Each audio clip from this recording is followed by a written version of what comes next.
Zdravo, dragi kikomoni, ovo večera se ne odnosi na vas. Ovo se odnosi na one hejtere kojih je mali broj, ali nema veze. Muka mi je više i na taj mali broj odgovaram. Ono što hoću da kažem je sledeće.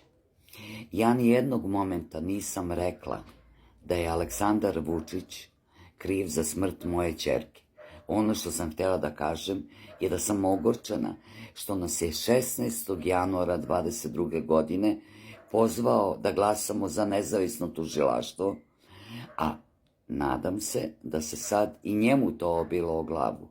A da ne govorim o tome da je isto to tužilaštvo nezavisno proglasilo smrt moje ćerke kao samoubistvo, a nikad nisu rekli da su sve dokazne materijale uništili ili sakrili.